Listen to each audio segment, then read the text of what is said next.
More and more of these professors and article writers and all these, big talking heads that think they're smarter than they really are, continue to call for a reduction in the number of children parents should have, with the reason being that not only are they expensive, but they're also expensive to the environment as well. Let's take a look. So it says children are expensive, not just for parents, but for the environment. So how many is too many? Now, this is a recent thing that came out on this website called Conversation. It's about, a website where people can post their thoughts, no matter how stupid. And this is the author here, Trevor Hedberg. He's an assistant professor of practice at the Frankie Honors College, as well as philosophy department, University of Arizona. Yeah, that's a resounding no if you have kids who want to go to any of those colleges. Anyways, moving on.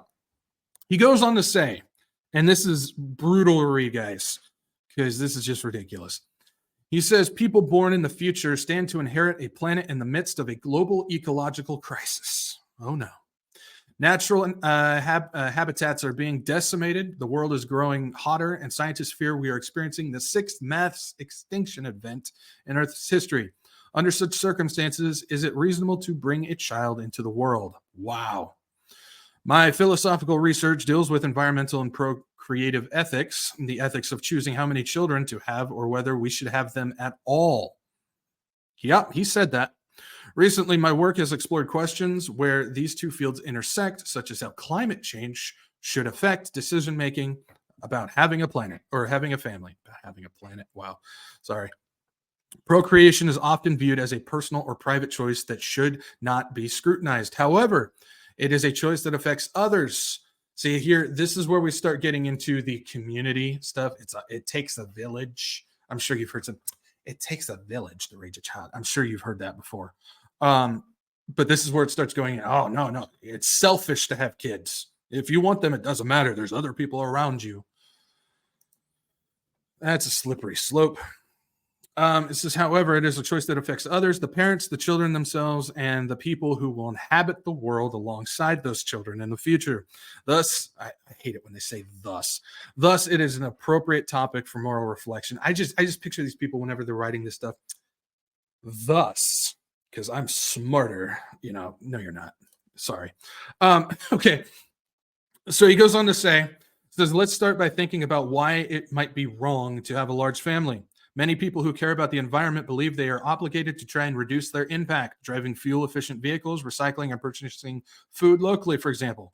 But, big but, the decision to have a child, to create another person who will most likely adopt a similar lifestyle to your own, vastly outweighs the impact of those activities. Based on the average distance a car travels each year, people in developed countries can save the equivalent of 2.4 metric tons of CO2 emissions each year by living without a vehicle. Ride your bike. According to one literature review, for comparison, having one fewer child saves 58.6 metric tons a year. And then he goes on to say, so if you think you're obligated to do other activities to reduce your impact on the environment, you should limit your family size too. Wow. Isn't that just so considerate? I need to save the planet. So I'm not going to have any kids. Well, honestly, if you're somebody who believes in that, you probably shouldn't be having any kids anyways. Sorry. Okay. We're going to move. We're going to move on. Okay.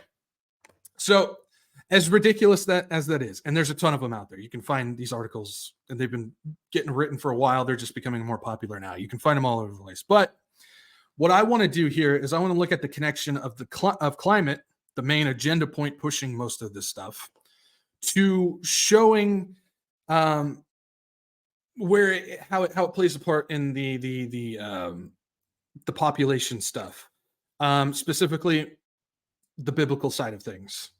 So what I want to do is, this is a passage that gets talked about a lot. I get it.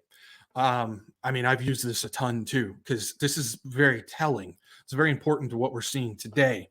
But I think there's a connection here that we may have not known about that I want to look at. So 1 Timothy 4, 1 through 3. This is the King James Version because there's specific words that I think are important that we get. It says, now the Spirit speaketh expressly that in the latter times some shall depart from the faith, giving heed to seducing spirits and doctrines of devils, speaking lies and hypocrisy, having their conscience seared with a hot iron, forbidding to marry, and commanding to abstain from meats, which God hath created to be received with thanksgiving from them which believe and know the truth. Now, we've looked at this a ton. It doesn't matter which part of it. I mean, we've gone through pretty much all parts of these verses before because we're seeing some elements to it. But I think there's a connection here because much of the agenda that they're trying to push that we see in that is revolved around this climate agenda that is pushing all of these things forward. I've talked about this before. They are using the climate, they're using environment, they're using resources as a way to push all this stuff forward. Even if we don't think there's a connection there, they're using it in some type of way to push it forward. And we're seeing that in these passages too. I'll show you what I mean.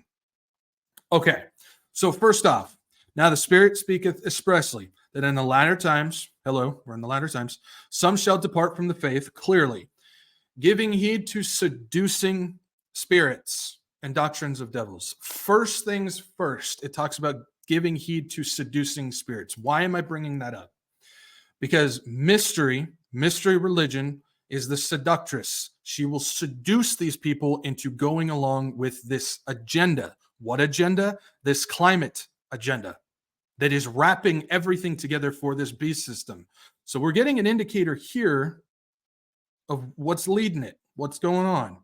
Next up, speaking lies and hypocrisy, having their conscience seared with a hot iron. So you've got these leaders who are throwing out these lies and living in hypocrisy. That's why we continue to talk about, all these people, all these leaders taking their jets into a place to talk about how we need to reduce our carbon footprint.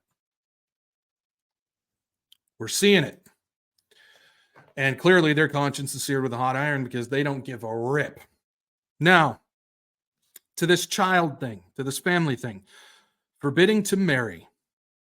Now, okay, so one aspect of marriage, obviously, is to procreate. We are given that command by God to procreate. Now, if you're somebody who doesn't want kids or doesn't have kids, don't worry, because I know somebody, but